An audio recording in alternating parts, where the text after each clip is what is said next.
Hello children, welcome to your English classes. Please like the video if you enjoy it. Let's get started. Today we'll read The Adventures of Huckleberry Finn, written by Mark Twain. Chapter 1. Chapter 1. I Live with Widow Douglas. You may know about me if you have read The Adventures of Tom Sawyer by Mark Twain. My name is Huckleberry Finn. I have lived all my life in this little town of St. Petersburg, Missouri. My father, whom I call Pap, he's the town drunk. He's not here most of the time. When he's around, he lives in an old log hut hidden away in the forest, where there are no other houses. Or else, he's lying drunk at some other place till he's picked up. I have been most of the time fishing on the bank of the Mississippi River, sleeping in porches, and having many adventures along with my friend Tom Sawyer. There was not much happening in this sleepy little town till Tom and I discovered $12,000 in gold hidden by robbers in a cave. Old Judge Thatcher decided that it should be given to us as reward. So Tom and I became real rich with $6,000 for each of us. The judge put it in the bank for us. It fetched us an allowance of $1 full a day, all through the year. That was so much money, we did not know what to do with it. Anyway, it was not happy being rich. At the same time, Widow Douglas, a kind old lady, decided to adopt me as her son and civilize me. I think she was grateful because I helped save her life. She did not have any children. She was fond of me, and I of her. But I found it pretty rough living in a house all the time, being used so much to living in the open air. Also, I had to wash every day, especially my neck and behind the ears, and my hands before I ate each meal. I had to keep clean always and be properly dressed. Things had to be done at their proper times, like eating meals at regular hours. I also had to eat at the table with fork and knife.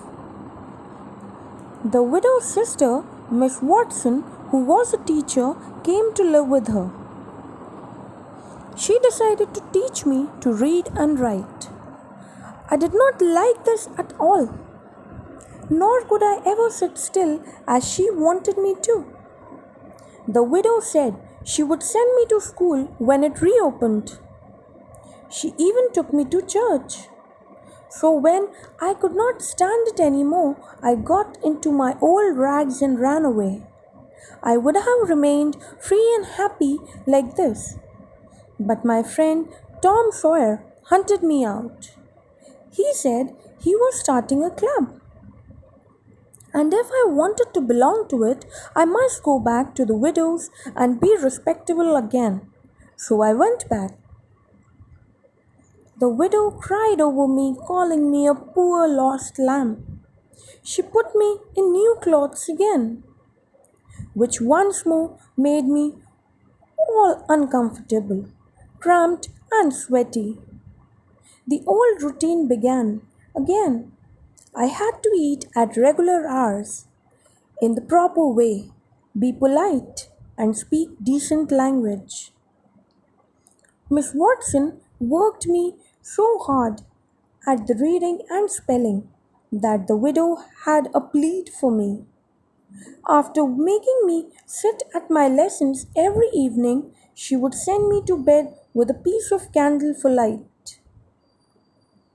One night, when Miss Watson sent me to bed after a long, tiresome study session, I was so tired and lonesome, I wished I could die. I sat at my window and listened to the sound outside, the rustle of the leaves, the wind whispering, an owl far away, even a dog. When I heard the town clock boom 12 times, then everything was so still. Suddenly, I heard a cat cry, Mew, mew. I quickly answered softly, Mew, mew. I put out the light, climbed out of the window to the shed as soft I could. I slipped down to the ground. As sure as I had expected, there was Tom Sawyer amongst the trees waiting for me. Tom had called a midnight meeting of the club. We went tiptoeing along a path towards the end of the garden, stooping low to avoid the branches. Just near the kitchen, I fell over a root and made a noise. We went down at once and lay still. Miss Watson's Negro slave, Jim, was sitting in the doorway. With the light behind him, we could see him clearly. Who's there? He called, getting up. Hearing nothing, he came tiptoeing down and stood right between us. We could have touched him. I'll sit right here and wait, he said, as he sat down on the ground. He leaned his back up against a tree and stretched his legs out. We sat very still, hardly daring to breathe. Then Jim began to breathe heavily. Next, he began to snore. Tom made a kind of noise with his mouth, and we went creeping away on our hands and knees. Before we went, we slipped into the kitchen and took 3 candles, for which Tom left 5 cents on the table. Then Tom wanted to go back and play a joke on Jim. Tom slipped Jim's hat off his head and hung it on a branch above him. Jim stirred a little but did not awake.